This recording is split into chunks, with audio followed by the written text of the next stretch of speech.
أعوذ بالله من الشيطان الرجيم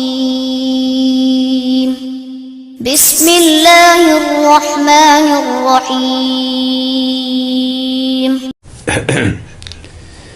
السلام علیکم ورحمۃ اللہ وبرکاتہ۔ ان الحمد للہ نحمده ونستعینه ونستغفره ونعوذ باللہ من شرور انفسنا ومن سیئات اعمالنا من يهده الله فلا مضل له ومن يضلل فلا هادي له واشهد ان لا اله الا الله وحده لا شريك له واشهد ان محمدا عبده ورسوله يا أيها الذين آمنوا اتقوا الله حق تقاته ولا تموتن إلا وأنتم مسلمون يا أيها الناس اتقوا ربكم الذي خلقكم من نفس واحدة وخلق منها زوجها وبث منهما رجالا كثيرا ونساء واتقوا الله الذي تساءلون به والأرحام إن الله كان عليكم رقيبا يا أيها الذين آمنوا اتقوا الله وقولوا قولا سديدا يصلح لكم أعمالكم ويغفر لكم ذنوبكم ومن يطع الله ورسوله فقد فاز فوزا عظيما أما بعد فإن خير الحديث كتاب الله وخير الهدي هدي محمد صلى الله عليه وسلم وشر الأمور محدثاتها وكل محدثة بدعة وكل بدعة ضلالة وكل ضلالة في النار۔ شرح سنہ امام بربہاری رحمہ اللہ کی عظیم الشان تالیف ہے، اور آج ہم اس کا مسئلہ نمبر 52 پڑھیں گے، 52۔ اس مسئلے میں امام بربہاری فرماتے ہیں وَإِذَا طَلَّقَ الرَّجُلُ امْرَأَةً فَقَدْ حَرُمَتْ عَلَيْهِ، جب کوئی آدمی اپنی بیوی کو طلاق دے دے تو وہ اس پہ حرام ہو جاتی ہے۔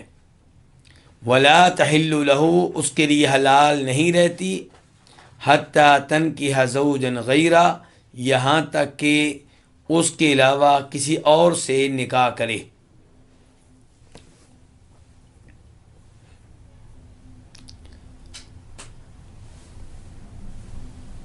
طلاق،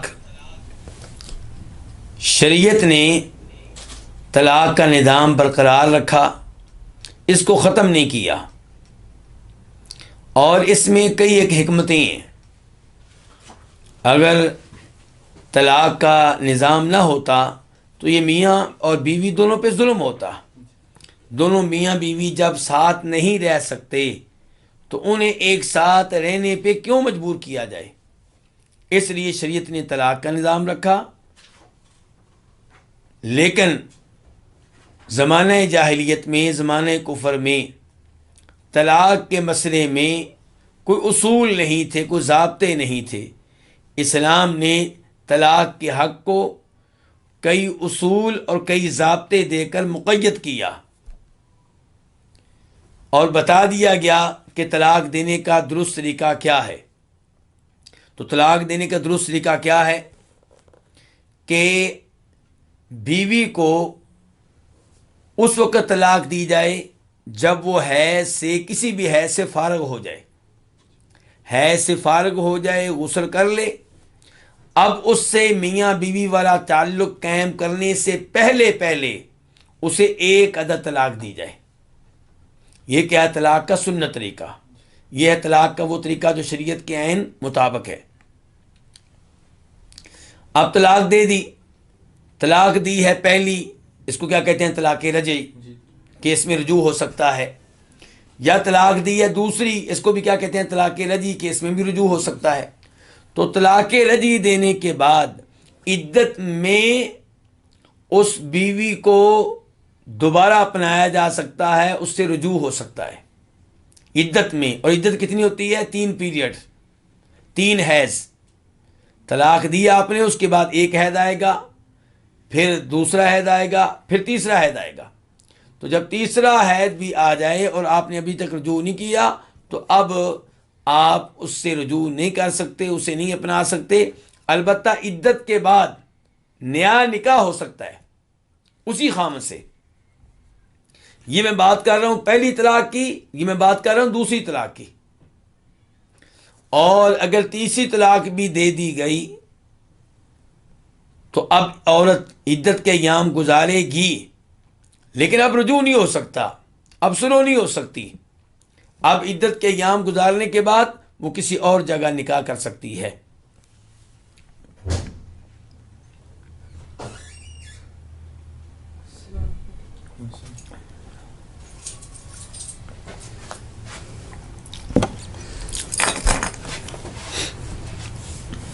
تو یہاں پہ کتاب کے مؤلف کہہ رہے ہیں کہ وَإِذَا طَلَّقَ الرَّجُلُ امْرَأَتَهُ، جب کوئی عورت اپنی بیوی کو طلاق دے دے، فقد حرمت علیہ، تو اس کے اوپر حرام ہو جاتی ہے.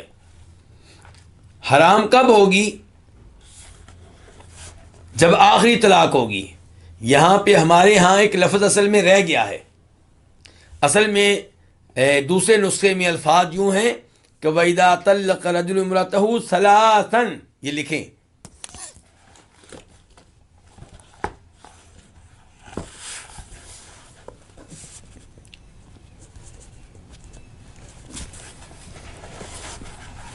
اب میں نے کیا ہوا کہ اگر مرد اپنی بیوی کو 3 طلاقیں دے دے، تیسری طلاق دے دے، تو یہ اس کے اوپر حرام ہوگی. پہلی طلاق کے بعد عورت خامند پہ حرام نہیں ہوتی، بلکہ شریعت چاہتی ہے کہ ان کا رجوع ہو جائے، یہ میاں بیوی والا تعلق قائم کر لیں، ان کی صلح ہو جائے. لیکن یہاں پہ بات ہو رہی ہے تیسری طلاق کی. تیسری طلاق بھی دے دی ہے تو اب یہ عورت اس خامند کے اوپر کیا ہو گئی؟ یہ حرام ہو گئی ہے. ولا تحل له، اب یہ اس کے لیے حلال نہیں ہے حتیٰ کہ نکاح کرے کسی اور خامند سے.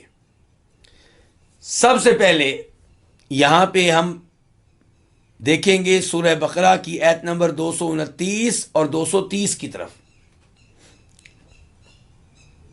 اللہ تعالیٰ فرماتے ہیں الطلاق مرتان، طلاق 2 مرتبہ ہے. طلاق 3 مرتبہ ہوتی ہے، 2 مرتبہ. تو اللہ تعالیٰ نے کیوں کہا طلاق 2 مرتبہ ہے؟ آپ کہہ رہے ہیں 3 مرتبہ. تو اس سے مراد یہ ہے کہ وہ طلاق جس کے بعد رجوع ہو سکتا ہے، وہ طلاق جس کے بعد خامند بیوی سے کیا کر سکتا ہے؟ رجوع کر سکتا ہے. وہ طلاق کتنی بار ہے؟ 2 بار. تیسری بار جو طلاق ہوگی اس کے بعد رجوع نہیں ہوگا. اسی لیے اللہ تعالیٰ کہہ رہے ہیں، دیکھیں آپ کہ الطلاق مرتان، طلاق 2 مرتبہ ہے. فَإِمْسَاكُمْ بِمَعْرُوفٍ أَوْ تَسْرِيحٌ بِإِحْسَانٍ، طلاق دینے کے بعد اسے اچھے طریقے سے روک لینا ہے. کیا مطلب اچھے طریقے سے روک لینا ہے؟ رجوع کر لینا ہے. او تسریح بإحسان، یا اچھے طریقے سے اسے کیا کر دینا ہے؟ فارغ کر دینا ہے، چھوڑ دینا ہے. تو یہ 2 طلاقیں ہیں جس کے بعد آپ کے پاس آپشن ہوتا ہے. پہلی طلاق کے بعد بھی آپشن ہے کہ آپ عدت کے اندر رجوع کرنا چاہیں تو کر لیں یا پھر اس کو چھوڑ دیں. دوسری طلاق کے بعد بھی یہ آپشن، اختیار آپ کے پاس موجود ہے. اس کے بعد اللہ رب العزت نے کچھ اور احکام بیان کیے، ان کا میں تذکرہ نہیں کروں گا. آگے چل کے اللہ تعالیٰ کہتے ہیں فَإِن طَلَّقَهَا، اب اگر اس کو طلاق دے. یہ کون سی طلاق ہو گئی؟ تیسری طلاق. فَإِن طَلَّقَهَا، اب اگر اس کو طلاق دے، فَلَا تَحِلُّ لَهُ، تو اب یہ اس کے لیے حلال نہیں رہے گی. من بعد، اس کے بعد. کس کے بعد؟ تیسری طلاق کے بعد. حتیٰ تنکیح زوجا غیرہ، یہاں تک کہ یہ شادی کرے، نکاح کرے کسی اور خامد سے. فَإِن طَلَّقَهَا، اگر وہ بھی اس کو طلاق دے دے. کون؟ دوسرا خامد. فَلَا جُنَاحَ عَلَيْهِمَا، تو ان دونوں پہ کوئی گناہ نہیں ہے. کن دونوں پہ؟ اس عورت پہ اور پہلے خامد پہ کوئی گناہ نہیں ہے. ان یتراجعا، کہ یہ آپس میں رجوع کر لیں، دوبارہ نکاح کر لیں. ان ظنا، اگر انہیں امید ہو کہ ان یقیما حدود اللہ، کہ وہ اللہ کی حدود کو قائم کریں گے، شریعت پہ قائم دائم رہیں گے. یہ آیت آپ نے سن لی ہے. تو اس آیت سے کیا پتہ چلا کہ حلالہ ہو سکتا ہے کہ نہیں ہو سکتا؟ کیونکہ اللہ تعالیٰ نے یہاں پہ کیا کہا ہے کہ تیسری طلاق دے دی ہے تو اب یہ حلال نہیں ہے پہلے خامند کے لیے حتیٰ کہ کسی اور سے نکاح کرے. اب اگر وہ دوسرا جو ہے وہ بھی طلاق دے دے تو اب کوئی گناہ نہیں ہے کہ یہ لڑکی اور پہلا خامند آپس میں نکاح کر لیں.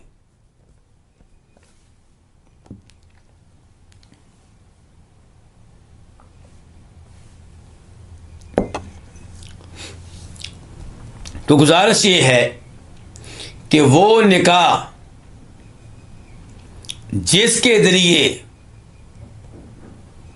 طلاق یافتہ عورت پہلے خامند کے لیے حلال ہو جاتی ہے، اس کی دو شرطیں ہیں. وہ عورت جس کو کتنی طلاقیں ہو چکی ہیں؟ 3. تو وہ عورت جس کو 3 طلاقیں ہو چکی ہیں، وہ جب کسی اور سے نکاح کرے گی تو پہلے خامند کے لیے حلال ہو جائے گی. یہ نکاح جو کسی اور سے کرے گی جس کے ذریعے اس نے حلال ہونا ہے پہلے خامند کے لیے، اس کی کتنی شرطیں ہیں؟ 2.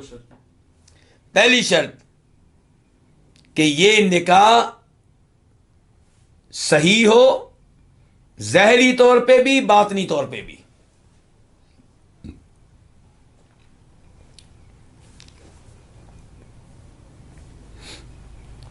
یہ کون سے نکاح کی بات ہو رہی ہے؟ دوسرے نکاح کی، جو کسی اور خامند سے کر رہی ہے یہ طلاق یافتہ عورت جس کو 3 طلاقیں ہو چکی ہیں. تو یہ نکاح کون سا ہو؟ صحیح نکاح ہو، ظاہری طور پہ بھی باطنی طور پہ بھی. کیا مطلب ہے ظاہری طور پہ نکاح صحیح ہو؟ اس کا مطلب یہ ہے کہ نکاح کی تمام شرائط اور ارکان پائے جائیں. یعنی کہ یہ جو دوسرا نکاح کر رہی ہے وہ نکاح اس کا کون کر رہا ہو؟ اس کا ولی، اس کا باپ کر رہا ہو. باپ نہیں ہے تو دادا کر رہا ہو، دادا نہیں ہے تو اس کا بھائی کر رہا ہو، بھائی نہیں ہے تو چچا کر رہا ہو. اور 2 گواہ بھی موجود ہوں عادل قسم کے، حق مہر بھی ہو. تو یہ یعنی کہ صحیح نکاح ہو. اچھا، اور اس کا کیا مطلب ہے کہ نکاح جو ہے باطنی طور پہ بھی ٹھیک ہو؟ یعنی کہ اس نکاح کا مقصد کیا ہو؟ ایک فیملی کے طور پہ، خاندان کے طور پہ زندگی گزارنا ہو. اس کا مقصد کیا ہو؟ اولاد لینا ہو. اس کا مقصد کیا ہو؟ ایک دوسرے کو گناہ سے بچانا ہو. یعنی کہ یہ مقصد نہیں ہے کہ یہ نکاح اس لیے کیا جا رہا ہے تاکہ عورت پہلے خامند کے لیے حلال ہو جائے. یہ جہد نہیں ہے.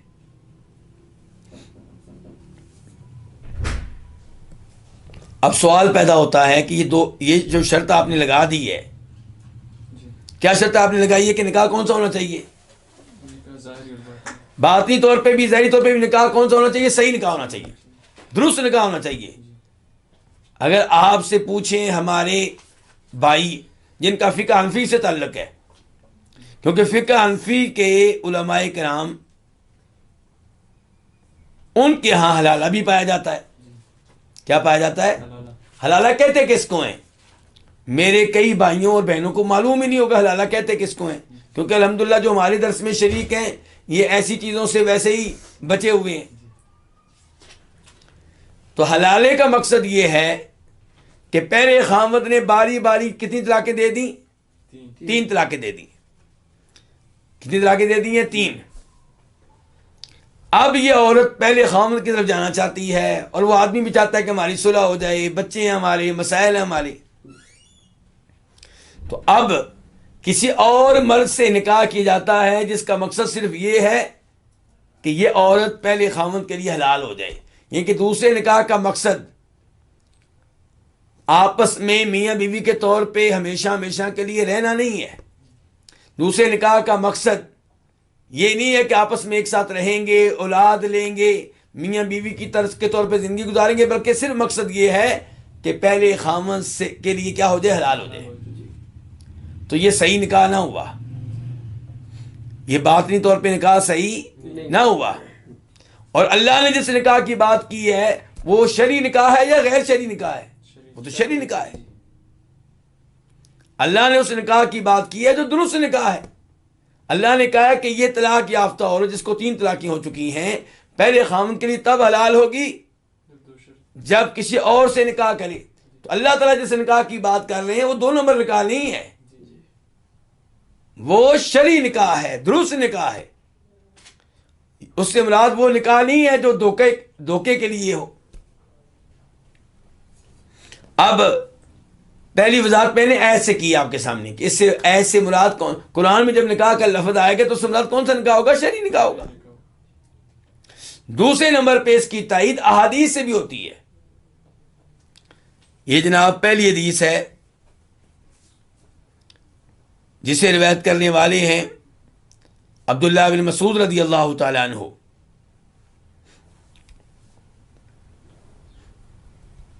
کہتے ہیں کہ لعن رسول اللہ صلی اللہ علیہ وسلم المحل والمحلل لہ، اللہ کے رسول علیہ السلام نے لعنت فرمائی ہے اس مرد پہ جو کسی عورت کا حلالہ کر رہا ہے، اس کو حلال کر رہا ہے کس کے لیے؟ پہلے خاوند کے لیے. اور اس مرد پہ بھی لعنت کی اللہ کے رسول نے جس کی خاطر حلالہ ہو رہا ہے، ان کے پہلے خاوند پہ بھی لعنت، دوسرے پہ بھی لعنت، پہلے خاوند پہ بھی لعنت. دوسرا کیوں؟ کیونکہ اس پلان کا حصہ بنا. اس سے کہا گیا کہ تو اس عورت سے نکاح کر لے ایک رات کے لیے، ایک ہفتے کے لیے، پھر تو طلاق دے دینا تاکہ یہ پہلے خاوند کے لیے حلال ہو جائے. وہ کہتا ٹھیک ہے. تو لعنت ہے اس عارضی خاوند پہ اور لعنت ہے اس پہلے پہ جو طلاق دے چکا ہے. دونوں پلان کا حصہ ہیں، دونوں کے اوپر کیا لعنت ہے. اس حدیث کو روایت کے امام ترمذی نے، نمبر ہے اس کا 1120، 1120.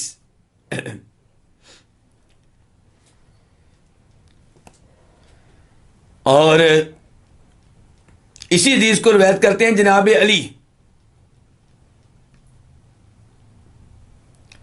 لعن رسول اللہ صلی اللہ علیہ وسلم المحلل والمحلل لہ.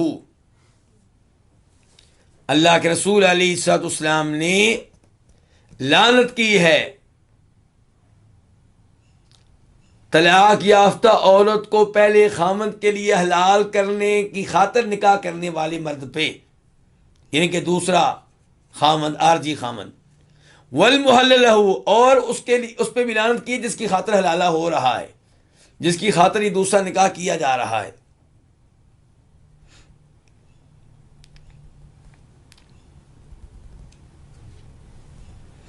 اس حدیث کو روایت کرنے والے ہیں امام ترمذی اور نمبر ہے 1119، 1119.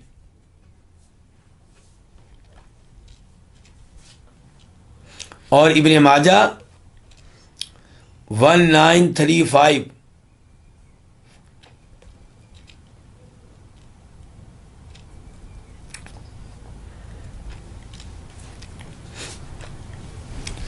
اور اسی حدیث کو روایت کرتے ہیں عبداللہ ابن عباس بھی،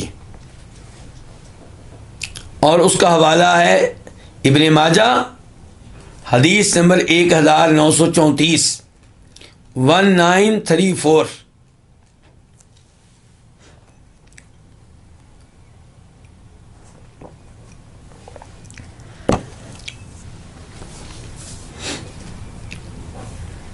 اندازہ کریں کہ اس حدیث کو روایت کرنے والے کتنے صحابی ہیں؟ 3. اور پھر بھی لوگ حلالہ کرتے ہیں. میں تو حیران ہوتا ہوں ان عورتوں پہ جو حلالے کے لیے تیار ہو جاتی ہیں. عورتیں تو بڑی باحیا ہوتی ہیں، وہ تو نہیں برداشت کرتی کہ ایک رات کے لیے کسی اور مرد کے پاس جائیں ہم.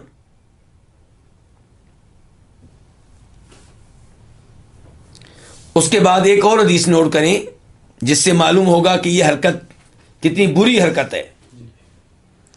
عقبہ بن عامر جوہنی رضی اللہ عنہ سے روایت ہے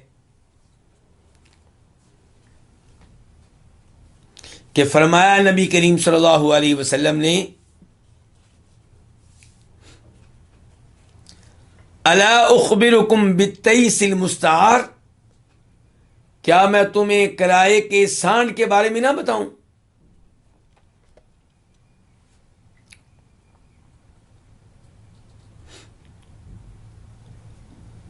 قالوا بلا یا رسول اللہ، صحابہ کرام نے کہا کیوں نہیں، اللہ کے رسول ضرور بتائیں صلی اللہ علیہ وسلم. تو آپ نے کہا هو المحلل، کرائے کا سانڈ کون ہے؟ جو حلالہ کرنے والا ہے، جو عارضی نکاح کر رہا ہے. پھر آپ نے کہا کہ اللہ کی لعنت ہے حلالہ کرنے والے پہ، عارضی نکاح کرنے والے پہ، اور جس کے لیے حلالہ کیا جا رہا ہے ان کے پہلے خاوند پہ. ابن ماجہ حدیث نمبر 1936، 1936.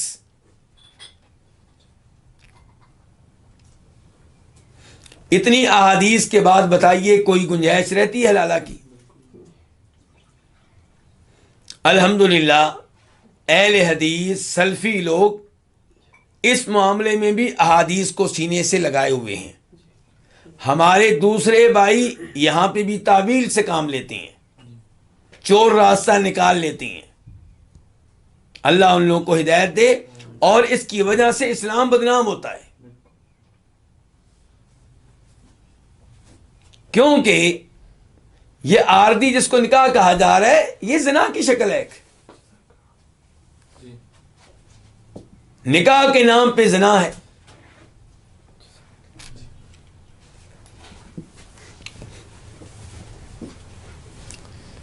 مجھے یاد ہے کہ ایک مشہور و معروف عالم دین ہیں, خطیب ہیں, وہ اپنی گفتگو میں فرماتے ہیں, وہ گفتگو خود میں نے سنی ہے.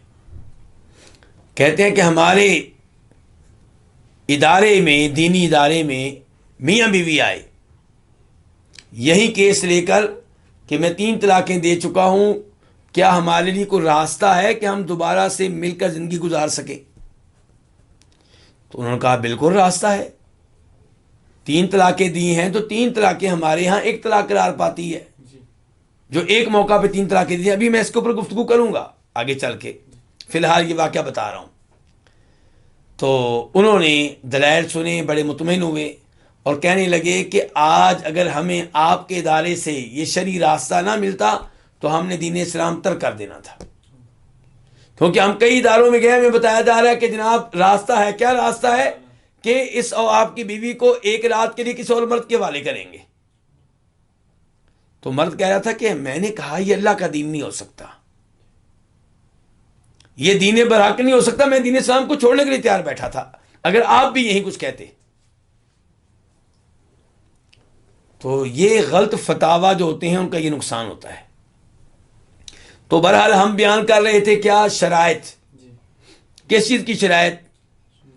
اس نکاح کی جس نکاح کے بعد طلاق یافتہ عورت جس کو 3 طلاقیں ہوئی ہیں پہلے خاوند کے لیے حلال ہو سکتی ہے.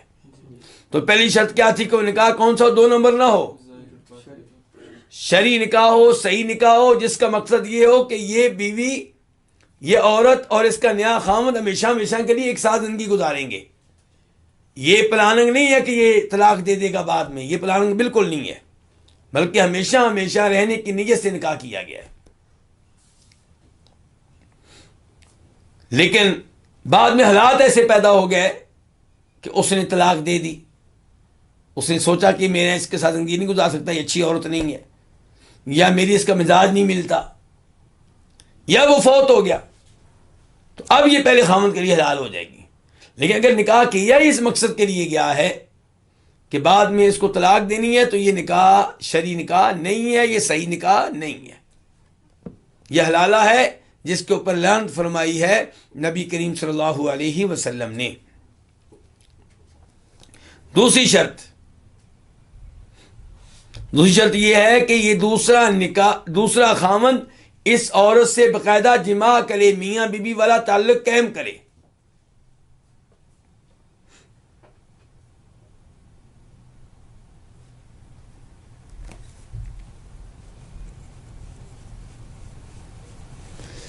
اس شرط کا کیا مقصد ہے جی؟ دیکھیے ذرا میری طرف, اس کا مقصد یہ ہے کہ ممکن ہے کسی جگہ کیا ہو, کوئی عورت کسی مرد کے ساتھ نکاح کرے, گواہ بھی موجود ہیں, ولی بھی موجود ہے, حکمین بھی ہے, سب کچھ صحیح ہے, اور کوئی پلاننگ بھی نہیں کی. لیکن وہاں جا کے نکاح کے بعد اس کے ذہن میں آتا ہے کہ نکاح تو ہو گیا, شریعت نے کہا تھا کہ میں 3 طلاقیں لے چکی ہوں, میں تب حلال ہوں گی پہلے خاوند کے لیے جبکہ میں دوسرے سے کیا کر لوں, نکاح کر لوں. تو نکاح تو میں نے صحیح کیا ہے. چلو جی اب میں اس کو چھوڑ ڈالتی ہوں, اس کو کہتی ہوں مجھے فارغ کرو, مجھے کیا کرو, مجھے طلاق دو. تو شریعت نے کہا نہیں, چور دروازے بند. یہ عورت تب حلال ہوگی پہلے خاوند کے لیے جب دوسرا خاوند باقاعدہ اس سے جماع کرے, میاں بیوی والا تعلق قائم کرے.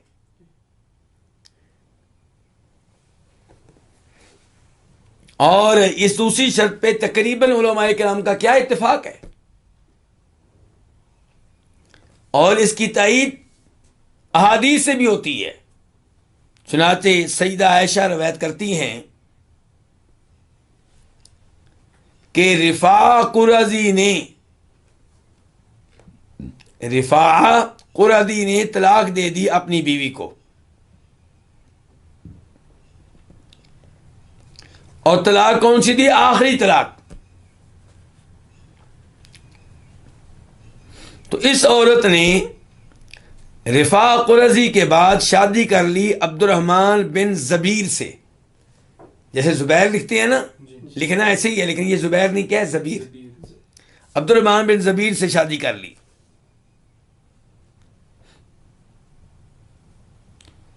تو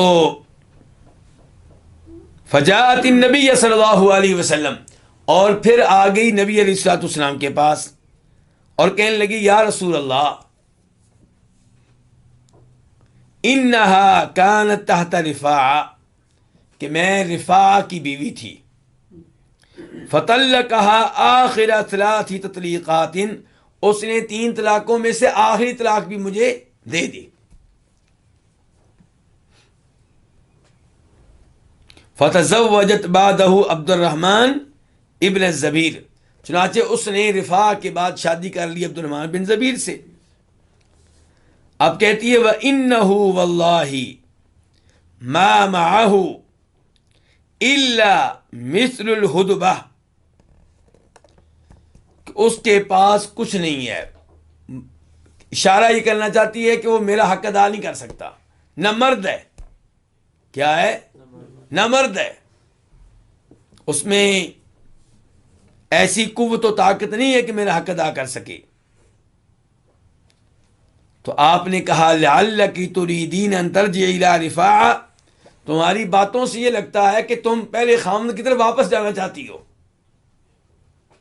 لا، نہ نہ نہ نہ، یہ تمہاری خواہش پوری نہیں ہو سکے گی۔ حتی یذوق عسیلتک وتذوقی عسیلتہ، جب تک کہ تمہارا مزہ یہ نہ چکھ لے، کون؟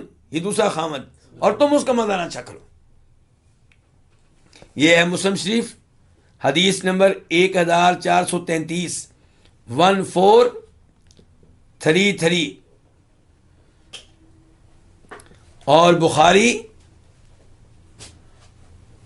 2639، 2639۔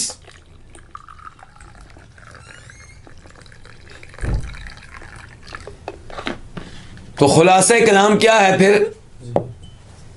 کہ شرطیں کتنی ہو گئیں؟ 2۔ یعنی کہ جس عورت کو 3 طلاقیں ہو گئی ہیں وہ آپ کسی اور سے شادی کرے، بھول جائے پہلے خامد کو، لیکن پہلے خامد سے اس کا نکاح ہو سکتا ہے اگر یہ 2 شرطیں پوری ہو جائیں، خود بخود پوری ہو جائیں۔ کیسے؟ کہ اس نے نکاح کسی اور جگہ کیا، کون سا نکاح کیا؟ 2 نمبر نہیں، صحیح نکاح کیا، دوسرے خامد کے ساتھ زندگی گزارنے کی نیت سے کیا، اور مرد کی نیت بھی ٹھیک تھی، اس کی نیت بھی ٹھیک تھی، لیکن حالات ایسے پیدا ہو گئے کہ طلاق ہو گئی۔ اور پھر یہ ہے کہ دوسرے خامد نے جمع بھی کر لیا تھا، اب اگر اس کو طلاق ہوتی ہے تو اب یہ پہلے خامد کے لیے کیا ہو جائے گی؟ حلال ہو جائے گی، یعنی کہ اب اس کا اس سے نکاح کرنا نئے سرے سے کیا ہوگا؟ ٹھیک ہوگا، جائز ہوگا۔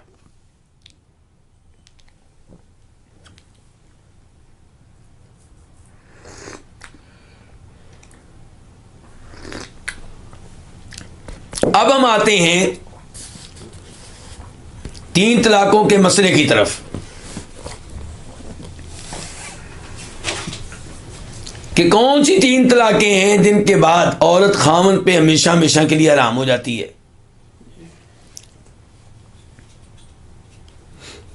کئی ایک علماء کرام یہ رائے رکھتے ہیں کہ کسی بھی طریقے سے 3 طلاقیں دی جائیں تو عورت کیا ہو جائے گی؟ حرام ہو جائے گی، اس کو وہ فارغ ہو جائے گی پہلے خامد سے، چاہے وہ کہے تجھے طلاق ہے، تجھے طلاق ہے، تجھے طلاق ہے۔ کتنی بار کہا ہے؟ 3 دفعہ۔ اور ایک ہی مجلس میں کہا ہے. یا کہے تجھے 3 طلاقیں ہوگی، تجھے میں 3 طلاقیں دیتا ہوں، اب کیا ہوگی؟ فارغ ہوگی، کہانی ختم ہوئی اس کی. ہمارے حنفی علماء کرام بھی یہی فتویٰ دیتے ہیں،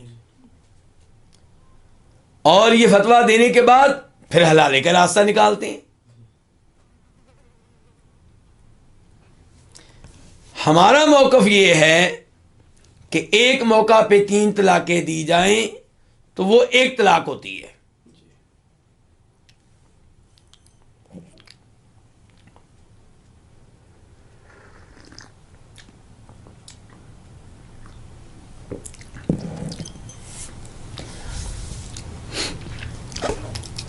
دلیل کیا ہے؟ مسلم شریف کی حدیث ہے، نمبر ہے 1472 1472، اور مسند احمد 2875 2875. عبداللہ ابن عباس کہتے ہیں رضی اللہ تعالی عنہما، کان الطلاق علی عہد رسول اللہ صلی اللہ علیہ وسلم و ابی بکر و سنتین من خلافت عمر طلاق الثلاث واحدۃ، کہ نبی کریم صلی اللہ علیہ وسلم کے زمانے میں اور ابو بکر کے زمانے میں اور جناب عمر فاروق کی خلافت کے ابتدائی 2 سالوں میں 3 طلاقیں ایک ہی ہوا کرتی تھیں. 3 طلاقیں کتنی ہوا کرتی تھی؟ 1. یہ الفاظ قابل غور ہیں.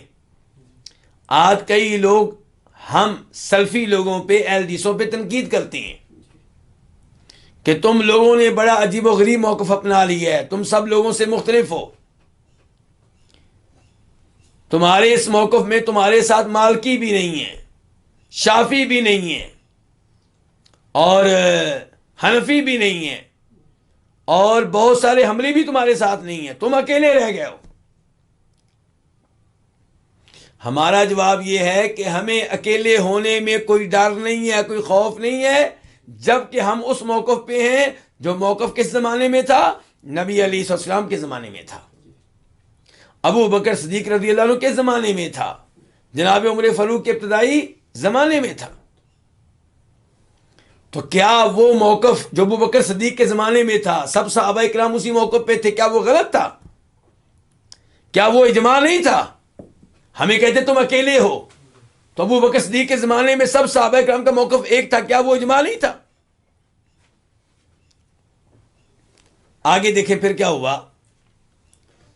فقال عمر بن الخطاب، تو عمر بن خطاب نے کہا، ان الناس قد استعجلوا فی امر قد کانت لهم فیہ اناہ، یقیناً لوگوں نے جلد بازی کی ہے اس معاملے میں جس معاملے میں ان کو مہلت دی گئی تھی.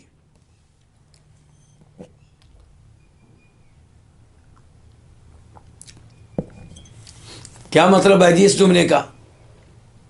میں نے آج کے درس کے آغاز میں بتایا تھا کہ طلاق دینے کا سنت طریقہ یہ ہے کہ آپ حیض میں طلاق نہ دیں، تب دیں جب آپ کی وائف حیض سے فارغ ہو کر غسل کر چکی ہو، تو آپ ہم بستری کرنے سے پہلے جماع کرنے سے پہلے طلاق دیں، اور 1 طلاق دیں. یہ ہے سنت طلاق. اگر حیض میں طلاق دی جائے تو وہ کون سی طلاق ہے؟ وہ غیر سنی طلاق ہے، ان کی بدعتی طلاق ہے. طلاق دینے کا طریقہ غلط ہے، اگرچہ اس کو شمار کیا جائے گا، لیکن طلاق دینے کا وہ سنت طریقہ نہیں ہے. آپ کی عورت، آپ کی بیوی نفاس میں ہے، ولادت کے بعد کے ایام ان میں خون آتا ہے حیض کے علاوہ، اس کو کہتے ہیں نفاس کا خون، ان ایام میں آپ طلاق دیتے ہیں تو یہ طلاق جو ہے ہو جائے گی، لیکن طلاق دینے کا طریقہ یہ درست نہیں ہے. اب ایک ہی موقع پہ 3 طلاقیں دینا، یہ بھی طلاق دینے کا درست طریقہ نہیں ہے. لیکن کیا یہ بھی 3 ہو جائیں گی؟ یہاں پہ حنفی لوگ کہتے ہیں، دیوبندی حضرات کہتے ہیں، بریلوی کہتے ہیں عام طور پہ کہ جب 3 دی ہیں تو 3 ہو جائیں گی. ہم کہتے ہیں نہیں ہوں گی. وہ کہتے ہیں کیوں؟ ہم کہتے ہیں یہ حدیث ہے مسلم شریف کی، مسند احمد کی. عبداللہ ابن عباس بتا رہے ہیں کہ نبی کریم صلی اللہ علیہ وسلم کے زمانے میں، ابو بکر صدیق کے زمانے میں، عمر فاروق کے ابتدائی زمانے میں 3 طلاقیں کتنی شمار ہوتی تھی؟ 1. پھر عمر فاروق نے کہا کہ لوگ 3 اکٹھی دیتے کیوں ہیں؟ جب سنت طریقہ یہ ہے کہ ایک موقع پہ کتنی طلاقیں دیں؟ 1. پھر کبھی جھگڑا ہو، ضرورت پڑے تو آپ دوسری طلاق دیں. ایک ہی موقع پہ 3 طلاقیں دیتے کیوں ہیں؟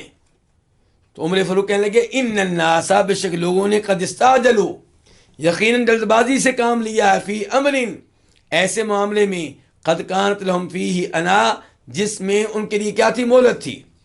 فلو امضیناہ علیہم، تو اگر ہم 3 کو ہی ان پہ نافذ کر دیں، جتنی دیر ہے اتنی ہم شمار کریں.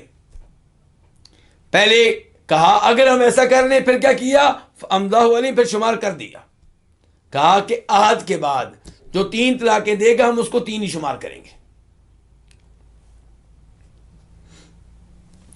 تو اب بتائیے جناب عمر فاروق نبی ہیں یا رسول؟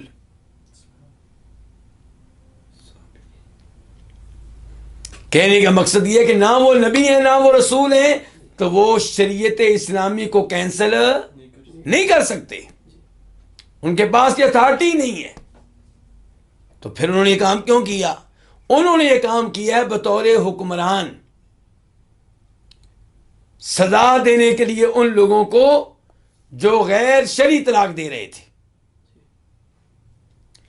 تو آج بھی کوئی حکمران، کوئی قاضی، کوئی جج کسی ایک کیس میں یا اپنے زمانے میں یا 1 سال کے لیے 2 سال کے لیے قانون بنا سکتا ہے کہ جو 3 طلاقیں ایک وقت میں دے گا میں اس کو 3 شمار کروں گا، لیکن وہ شریعت نہیں ہے. شریعت کی ہے کہ ایک موقع پہ 3 طلاقیں دی جائیں تو 1 طلاق ہے. شریعت وہی جو اللہ کے رسول کے زمانے میں تھی صلی اللہ علیہ وسلم. یہ کیا ہوگا؟ یہ تعزیری سزا ہے. ایک جرم ہو رہا ہے، اس کو ختم کرنے کے لیے بطور سزا حکمران اعلان کر سکتا ہے کہ میں 3 کو 3 شمار کروں گا تاکہ لوگ اس غلط طریقے سے باز آ دیں. بات کو سمجھ رہے ہیں؟ تو شرعی طور پہ 3 طلاقیں کتنی ہوتی ہیں؟ 1 ہی ہوتی ہے. تو عمر فاروق نے جو کام کیا وہ بطور نبی نہیں ہے، بطور رسول نہیں ہے، بطور حکمران. تو صحیح بات یہ ہے کہ ایک موقع پہ 3 طلاقیں دی جائیں تو وہ 1 طلاق شمار ہوتی ہے. اسی لیے اللہ تعالیٰ نے قرآن میں کیا کہا ہے؟ شروع میں ہم نے پڑھی تھی طلاق مرتان، طلاق 2 مرتبہ دینی ہے، 1 مرتبہ نہیں. 1 مرتبہ دی گئی 3 طلاقوں کو 3 شمار کر کے ہم اس ایت میں دیے گئے حکم کی خلاف ورزی کرتے ہیں.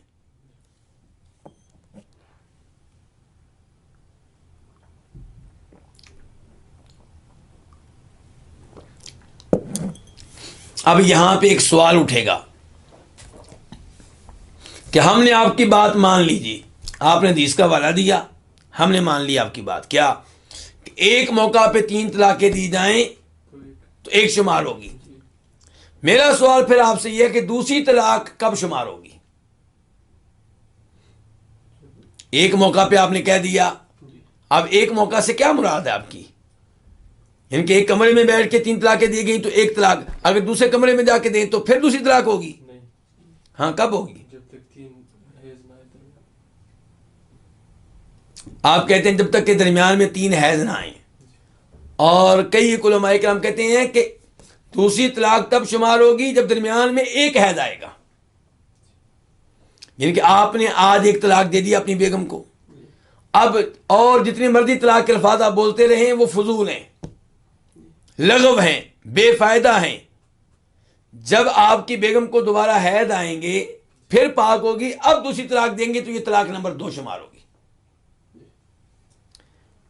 پھر اس کو حیض آئے گا، پھر وہ پاک ہوگی، آپ تیسری طلاق دیں گے، یہ طلاق نمبر 3 شمار ہوگی. یہ کئی ایک علماء کرام کا موقف ہے، یہ میرا موقف نہیں ہے، میں بتا رہا ہوں کئی ایک علماء کرام کا موقف ہے. اور جو یہ موقف اپناتے ہیں وہ ان میں سے کئی ایک علماء اہل حدیث ہیں. تو میں بتانا چاہتا ہوں کہ یہ موقف موجود ہے. لیکن ایک موقف اور ہے، وہ کیا کہ دوسری طلاق تب شمار ہوگی جب آپ بیوی سے صلح کریں گے، رجوع کریں گے۔ آپ نے بیوی کو دے دی طلاق، وہ اب کیا ہوگی؟ یہ طلاق یافتہ ہوگی کہ نہیں ہوگی؟ طلاق یافتہ ہو گئی نا۔ اب آپ ایک اور طلاق دے رہے ہو، پہلی طلاق یافتہ ہے۔ آپ 100 طلاقیں دیں ہو، پہلی طلاق یافتہ ہے۔ آپ 1000 دیں ہو، پہلی طلاق یافتہ ہے۔ دوسری طلاق تب ہوگی جب آپ اس سے رجوع کریں گے۔ رجوع نہیں کرتے تو آپ طلاق لگے رہیں، وہ پہلی طلاق یافتہ ہے۔ یہ موقف اپنانے والوں میں ایک بڑا نام ہے امام ابن تیمیہ رحمہ اللہ کا، اور انہوں نے اس کے حق میں کئی دلائل دی ہیں۔ مثال کے طور پہ سورہ طلاق کی پہلی آیت، یا ایھا النبی اذا طلقتم النساء فطلقوهن لعدتهن، کہ آپ جب عورتوں کو طلاق دیں تو ان کی عدت کے موقع پہ طلاق دیں۔ کیا مطلب ہے اس کا؟ ایک عورت کو پہلے سے طلاق ہو چکی ہے اور ایک اس کا مہینہ گزر گیا، ایک پیریڈ گزر گیا ہے، آپ نے ایک اور طلاق دے دی۔ اگر ہم یہ مان لیں، فرض کر لیں کہ دوسری طلاق بھی شمار ہوگی، تو بتائیں عدت کب سے شمار ہوگی؟ ابھی تو پہلی طلاق کی عدت میں تھی۔ فی الحال تو پہلی طلاق کی عدت کے ایام گزار رہی تھی، وہ اوپر سے آپ نے ایک طلاق اور دے دی ہے۔ آپ اس دوسری طلاق کی عدت کب شروع ہوگی بتائیں؟ تو ابن تیمیہ کہتے ہیں اس سے بھی پتا چلا کہ پہلے رجوع کریں پھر طلاق دیں، تو اب یہ نیا سٹارٹ ہوگا عدت کا۔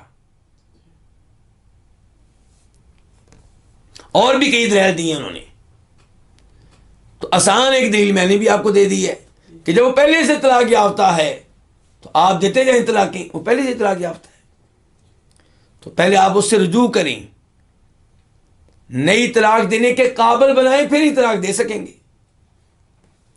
اس لحاظ سے 3 طلاقیں آپ نے دیں، وہ ایک طلاق ہے۔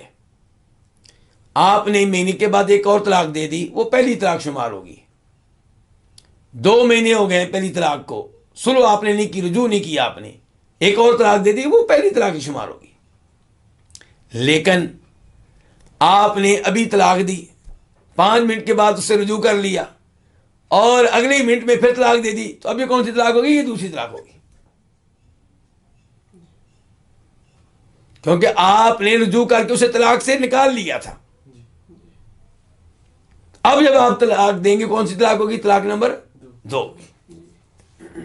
تو یہ وہ موقف ہے جسے اپنانے والوں میں بڑا نام کس کا؟ امام ابن تیمیہ رحمہ اللہ کا۔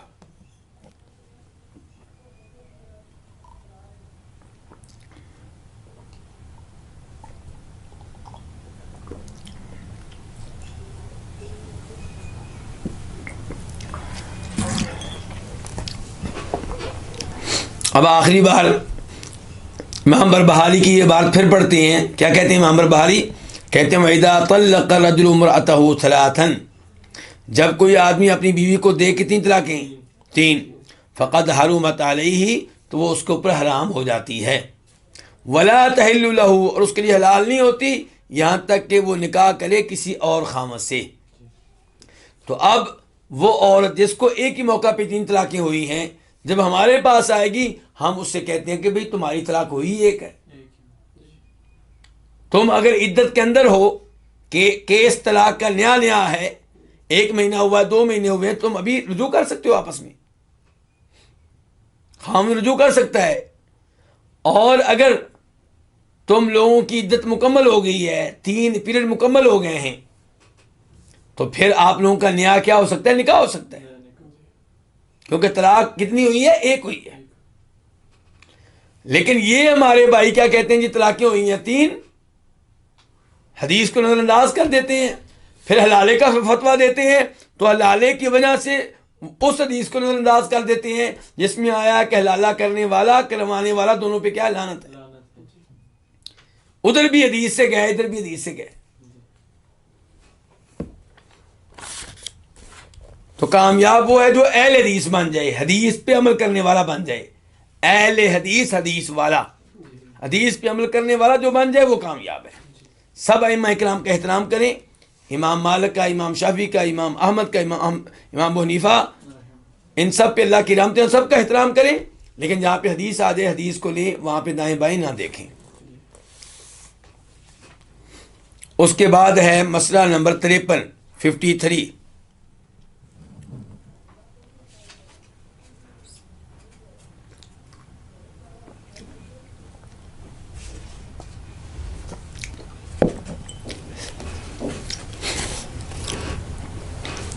ولا يحل دم امرئ مسلم يشهد ان لا اله الا الله ويشهد ان محمدا عبده ورسوله الا باحدى ثلاث۔ کسی مسلمان مرد کا خون حلال نہیں ہے۔ مسلمان مرد کا خون حلال نہیں، کیا مطلب؟ اس کو قتل کرنا جائز نہیں ہے، یہ مراد ہے۔ کسی مسلمان مرد کا خون حلال نہیں ہے۔ کون سا مسلمان؟ یشہد، جو یہ شہادت دیتا ہو، جو یہ اقرار کرتا ہو کہ اللہ کے علاوہ کوئی معبود برحق نہیں، اور اس بات کا بھی اقرار کرتا ہو کہ محمد اللہ کے بندے ہیں اور اللہ کے رسول ہیں صلی اللہ علیہ وسلم۔ الا باحدى ثلاث، مگر 3 اسباب میں سے کسی ایک سبب سے مسلمان کا خون حلال ہو جائے گا، اسے قتل کرنا جائز ہو جائے گا، ورنہ اسے قتل کرنا جائز نہیں ہے۔ اب وہ 3 اسباب کون سے ہیں جن کی وجہ سے قتل کرنا جائز ہو جائے گا؟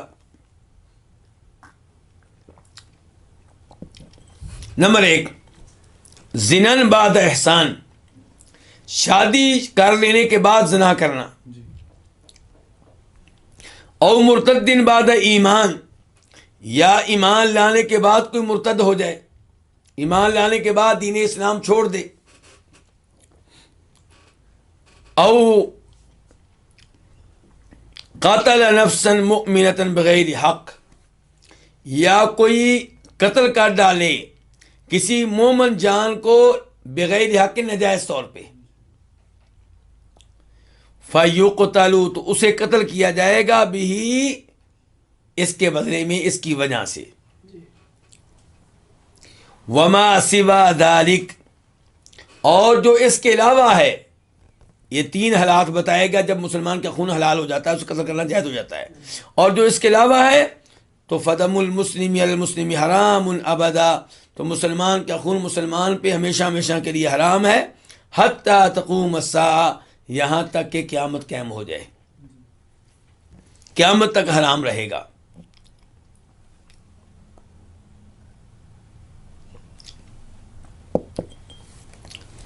تو یہاں پہ 2 چیزیں بیان کی گئی ہیں۔ نمبر 1 کہ مسلمان کو قتل کرنا جائز نہیں ہے۔ نمبر 2 3 حالات ہیں جب مسلمان کو قتل کرنا کیا ہو جاتا ہے؟ جائز ہو جاتا ہے۔ تو دونوں مسئلے ہم نے دیکھنے ہیں۔ پہلے نمبر پہ وہ دلائل جن سے پتہ چلتا ہے کہ مسلمان کو قتل کرنا جائز نہیں ہے۔ نمبر 1 سورہ نساء آیت نمبر 93 وَمَن يَقْتُلْ مُؤْمِنًا مُتَعَمِّدًا فَجَزَاؤُهُ جَهَنَّمُ خَالِدًا فِيهَا وَغَضِبَ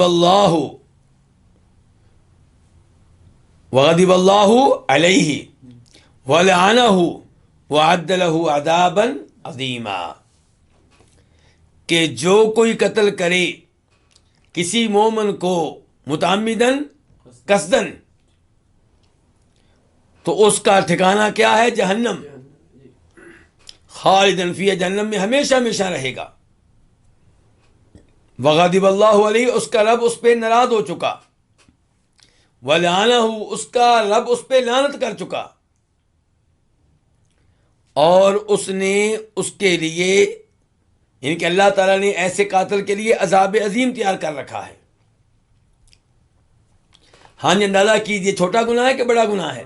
بہت بڑا گناہ، جس کی وجہ سے جہنم، جس کی وجہ سے رب آپ پہ ناراض، جس کی وجہ سے رب کی لعنتیں برسیں گی، جس کی وجہ سے عذاب عظیم تیار ہے۔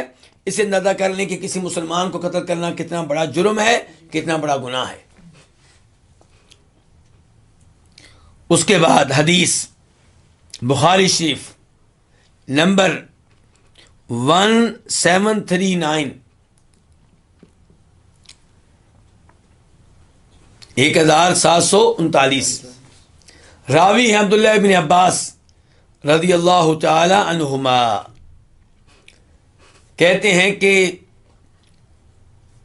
ان رسول اللہ صلی اللہ علیہ وسلم خطب الناس یوم النحر، نبی صلی اللہ علیہ وسلم نے حج میں قربانی والے دن خطبہ دیا۔ قربانی والا دن کون سی تاریخ ہوتی تھی؟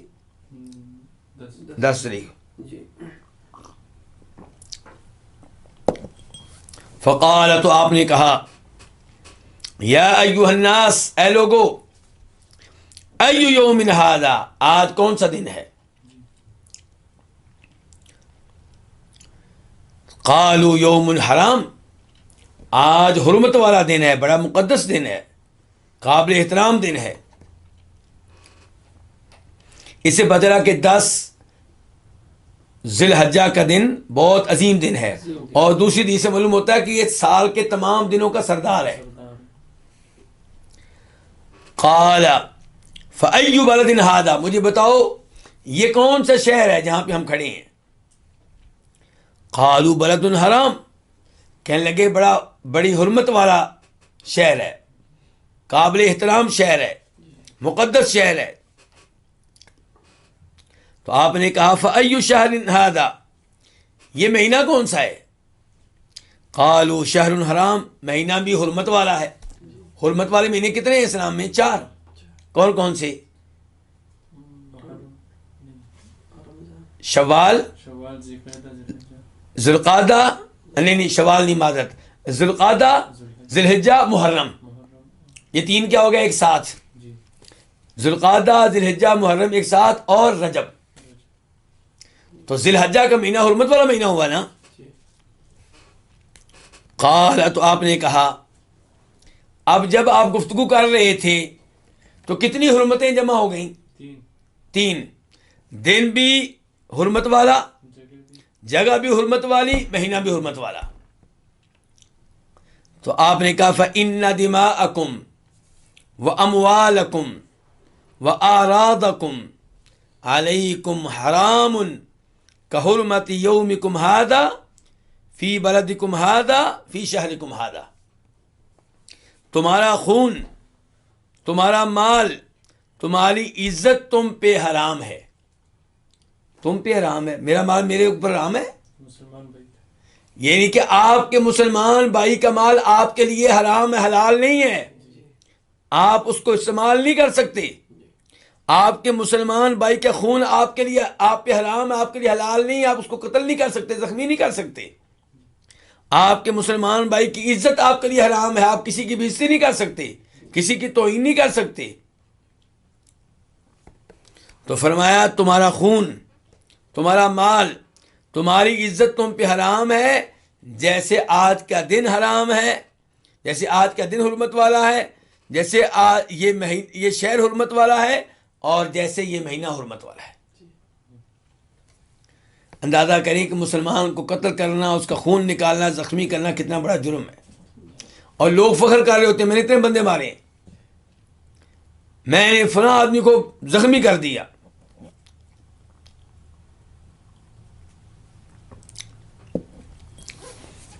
اس کو زخمی کر کے، اس کو مار کے تو نے اپنے رب کو ناراض کر دیا ہے، تو لعنتی بن چکا ہے۔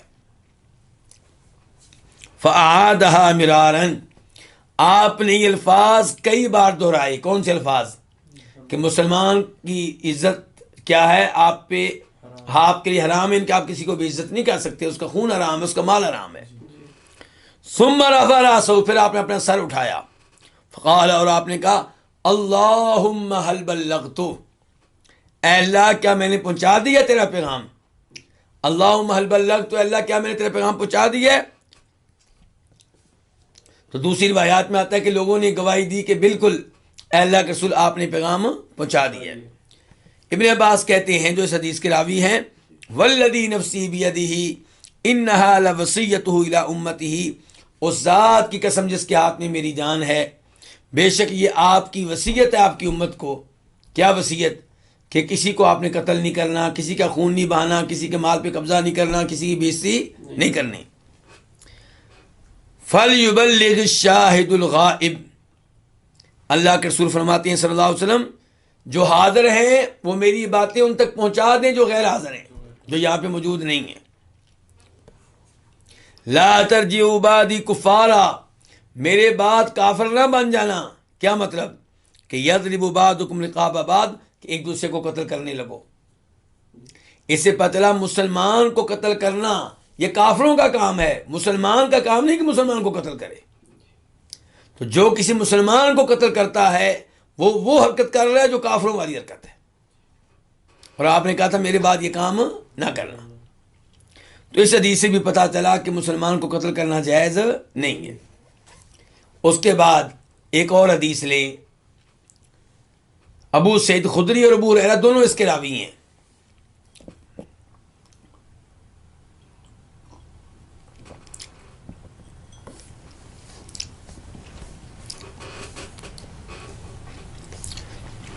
کیا کہتے ہیں؟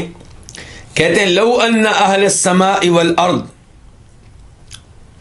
اشترکوا فی دم مؤمن لأکبہم فی النار،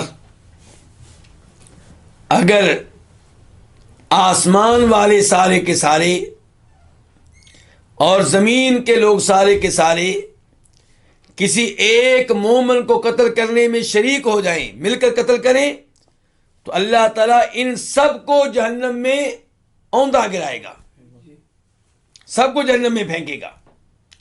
ایک مومن کو قتل کرنے والے ساری دنیا کے لوگ ہوں، اللہ سب کو جہنم میں ڈال دے گا۔ اندازہ کیجئے ایک مسلمان کو قتل کرنا کتنا بڑا جرم ہے، اور لوگ معمولی سی بات پہ مسلمان کو قتل کر دیتے ہیں، ایک موبائل اس سے لینے کے لیے، ایک موبائل پہ قبضہ کرنے کے لیے 10,000 روپے کی خاطر اس کو قتل کر دیتے ہیں بیچارے کو۔ حدیث کے نمبر لکھوا چکا ہوں میں، ترمذی شریف، نمبر کیا ہے؟ 1398 1398۔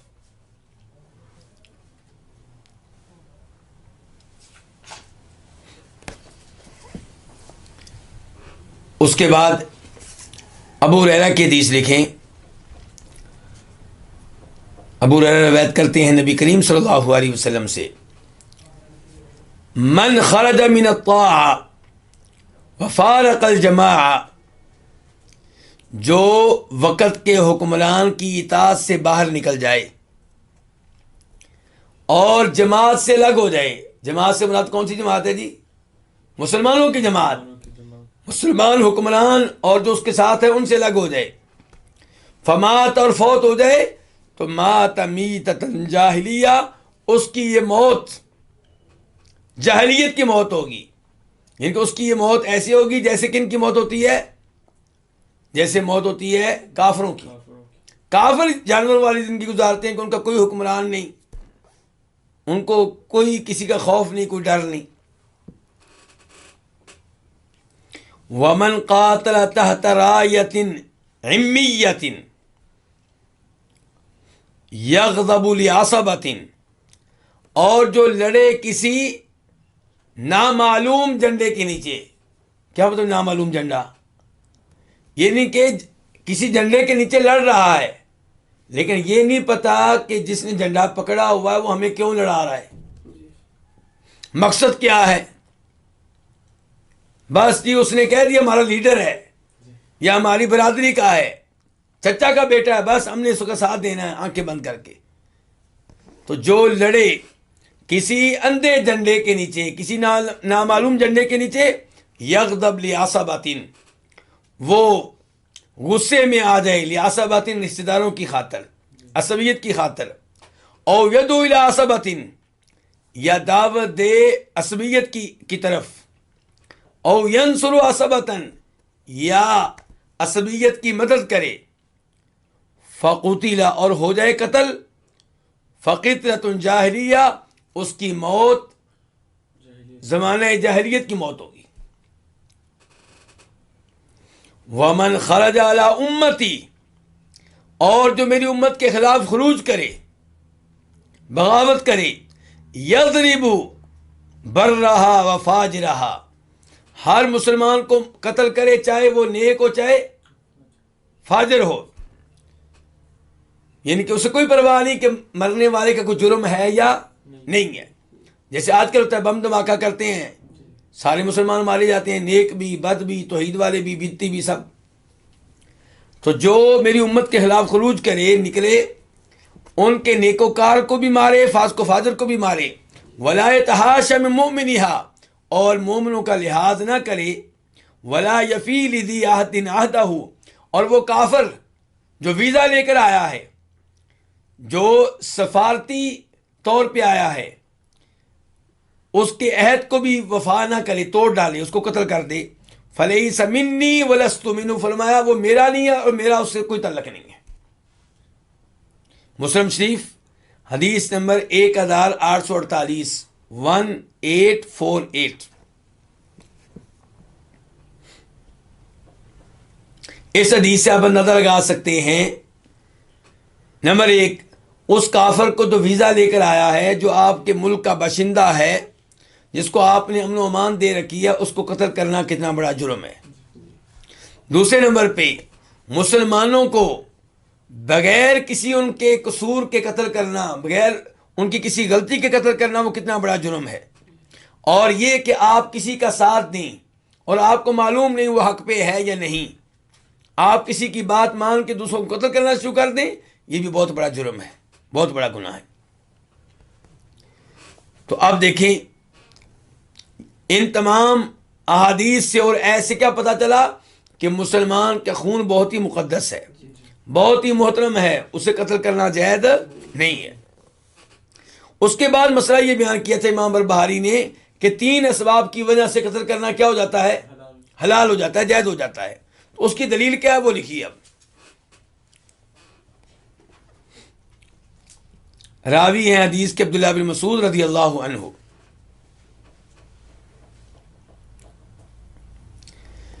کہ فرمایا نبی کریم صلی اللہ علیہ وسلم نے، لا یحل دم امرئ مسلم، مسلمان مرد کا خون حلال نہیں ہے. اس مسلمان مرد کا خون حلال نہیں ہے، یشہد ان لا الہ الا اللہ، جو اس بات کی شہادت دیتا ہو کہ اللہ کے علاوہ کوئی معبود برحق نہیں، اور یہ بھی شہادت دیتا ہو کہ انی رسول اللہ، میں کون ہوں؟ اللہ کا رسول ہوں. تو ایسے مسلمان کو قتل کرنا جائز نہیں ہے، الا باحدی ثلاث، مگر 3 اسباب میں سے کسی ایک سبب کی وجہ سے قتل کر سکتے ہیں. نمبر 1، النفس بالنفس، آپ کسی مسلمان کو کسی مسلمان کے بدلے میں قتل کر سکتے ہیں. کیا مطلب؟ قصاص، یعنی کہ یہ قاتل ہے، اس نے کسی مسلمان کو قتل کیا تھا، تو قصاص کے طور پہ، بدلے کے طور پہ اس کو قتل کیا جائے گا. لیکن کون کرے گی کام؟ حکومت کرے گی، میں اور آپ نہیں کریں گے. قانون کو اپنے ہاتھ میں نہیں لینا. والسیب الزانی، اور اس بدکار کو بھی، زانی کو بھی قتل کیا جائے گا جس کی شادی ہوئی ہو، چاہے آج کل اس کی بیوی اس کے پاس ہو یا نہ ہو، چاہے اس کی بیوی فوت ہو چکی ہو، چاہے طلاق دے چکا ہو، لیکن ایک بار شادی ہوئی تھی نا، ایک بار شادی ہوئی پھر بھی اس نے زنا کیا ہے. اب وہ اعتراف کر لے، یہ 4 گواہ مل جائیں تو اس کو کیا کیا جائے گا؟ پتھر مار مار کر ہلاک کر دیا جائے گا. اور یہ کام کس نے کرنا ہے؟ حکومت نے کرنا ہے، عدالت نے کرنا ہے، پولیس نے کرنا ہے. میں نے اور آپ نے کام نہیں کرنا، قانون کو اپنے ہاتھ میں نہیں لینا. نمبر 3، والمارق من الدین التارک الجماع، جو دین سے نکل جائے، جماعت کو چھوڑ دے. کیا مطلب؟ مرتد ہو جائے، دین اسلام قبول کرنے کے بعد اسے چھوڑ دے تو اسے بھی کیا کیا جائے گا؟ قتل کیا جائے گا. بخاری شریف حدیث نمبر 6878، 6878، اور مسلم شریف 1676. پہلے کیا لکھوایا تھا میں نے بخاری کا نمبر؟ 6878. جی بالکل صحیح ہے. تو مسلم شریف کا ہے 1676 1676. اور یہاں پہ ایک تو کہا گیا ہے جی قاتل کو قتل کیا جائے گا. ہاں اس کو معافی مل سکتی ہے اگر مقتول کے وارث معاف کر دیں یا معاوضہ لینے پہ دیت لینے پہ راضی ہو جائیں. اچھا اس کے بعد کیا ہے شادی شدہ کو قتل کرنا سنسار کرنا، اس کے اوپر تفصیل کے ساتھ گفتگو پہلے ہو چکی ہے. اور اب کیا مرتد ایک شخص ایمان لانے کے بعد دین اسلام ترک کر دیتا ہے تو آپ اس کو قتل کریں گے. اس کے اوپر بہت اعتراض ہوتا ہے کہ اسلام میں آزادی نہیں ہے جی، ہر ایک کو آزادی ہونی چاہیے، دین اسلام قبول کرے نہ کرے چھوڑ دے، کیوں قتل کیا جا رہا ہے؟ تو پہلے نمبر پہ تو دلائل ہیں، ایک دلیل میں دے چکا ہوں آپ کو، دوسری دلیل لکھیں، اس کے بعد غور کریں گے مزید. یہ دلیل کیا ہے جی؟ بخاری شریف کی حدیث ہے، نمبر ہے 3017. اکرمہ سے روایت ہے کہ ان علی حرک قوما، کہ ہمارے خلیفہ راشد جناب علی نے کچھ لوگوں کو آگ لگا دی، مرتد ہو گئے تھے، ان کو کیا کر دی؟ فبلغ ابن عباس، تو یہ خبر پہنچی، یہ اطلاع پہنچی کن تک؟ عبداللہ بن عباس تک. فقال، تو کہنے لگے، لو کنت انا، اگر میں ہوتا کس کی جگہ پہ؟ جناب علی کی جگہ پہ، تو لم احرکہم، میں ان کو آگ میں نہ جلاتا. کیوں جی؟ لأن النبی صلی اللہ علیہ وسلم قال، کیونکہ فرمایا ہے نبی کریم صلی اللہ علیہ وسلم نے، لا تعذبوا بعذاب اللہ، کہ کسی کو وہ عذاب نہ دو جو عذاب اللہ دیتا ہے. تو آگ میں جلانا یہ وہ عذاب ہے جو اللہ کے ساتھ خاص ہے، تو کسی مخلوق کو حق حاصل نہیں ہے کہ دوسرے کو آگ میں جلائے. وَلَقَتَلْتُهُمْ، عبداللہ بن عباس کہتے ہیں کہ میں ان کو آگ میں نہ جلاتا لیکن قتل ضرور کرتا. کیوں قتل کیوں کرتے جی؟ کہتے ہیں کما قال النبی، کیونکہ فرمایا ہے نبی کریم صلی اللہ علیہ وسلم نے، من بدل دینہ، جو اپنا دین بدل دے، ان کے دین اسلام چھوڑ دے، فقتلوہ، سے کیا کرو؟ قتل کرو. ہاں جی اب بتائیں جی، پھر آپ کا دین تو پھر بڑا سخت ہوا.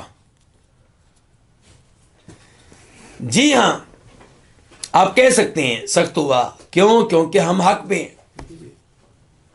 ہم کیا ہیں؟ پہلی بات تو یہ ہے کہ یہ جو اعتراض کرنے والے ہیں ان کے ممالک کو آپ چیک کر لیں.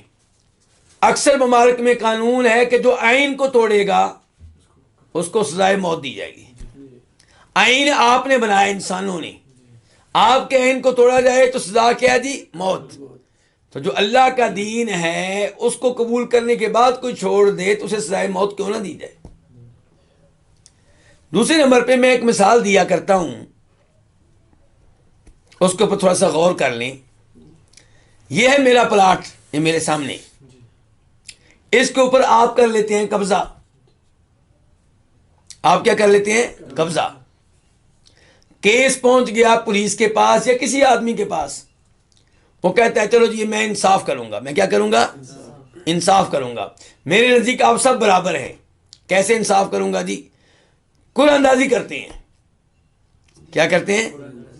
جس کے نام پہ پلاٹ نکل آیا اس کو دے دیں گے. کیوں جی؟ میں قبول کروں گا؟ یہ میں کیوں نہیں قبول کروں؟ کیونکہ میرا پلاٹ ہے، میرا حق ہے. اب دوسرے لوگ ہو سکتا ہے شور ڈالیں، وہ کہیں دیکھو یار وہ کتنے شریف آدمی ہیں، وہ مان گئے کل اندازی، یہ نہیں ماننا، بڑا شور کر رہا ہے. یہ تو میں شور اس لیے کر رہا ہوں کہ میں نے لاکھوں روپے لگا کے محنت کر کے پلاٹ خریدا ہے. میں کمپرومائز نہیں کروں گا، میں کہوں گا مجھے دیں. اور آپ ہو سکتا ہے کہیں ٹھیک ہے جب میں منظور ہے کل اندازی کر لیں. آپ کہیں گے ہو سکتا ہے باہر نکل آئے. تو کیوں؟ آپ غلط ہیں. آپ کمپرومائز کرنے کے لیے تیار ہو جائیں گے، جو حق پہ کمپرومائز کرنے کے لیے تیار نہیں ہوگا. تو دین اسلام دین برحق ہے اللہ کا، جس کی یہ زمین ہے، جس کا یہ آسمان ہے، جس کی نعمتیں ہم کھاتے ہیں، جس نے ہمیں زندگی دی ہے، تو اس کا دین برحق اسے چھوڑیں گے تو اس کی سزا یہی ہے۔ اور یہودیت، عیسائیت اور ہندوازم، سکھ ازم چھوڑیں تو اچھی بات ہے، غلط دین ہے، ان کو تو واقعی چھوڑنا چاہیے۔ اللہ رب العزت سے دعا ہے کہ اللہ تعالیٰ ہمیں دین حنیف سمجھنے کی توفیق عنایت فرمائے۔ آئندہ درس انشاءاللہ سعودیہ کا جو وقت ہے 8 بجے اس کے مطابق ہوگا، سعودیہ کا وقت 8 بجے اس کے مطابق ہوگا۔ آپ واٹس ایپ گروپ میں موجود ہیں، اس کا یعنی کہ وقت آپ کے ملک کے لحاظ سے کون سا ہے وہ آپ کو بتا دیا جائے گا۔ ویسے یہ بتا دوں کہ 15 منٹ لیٹ شروع ہوگا،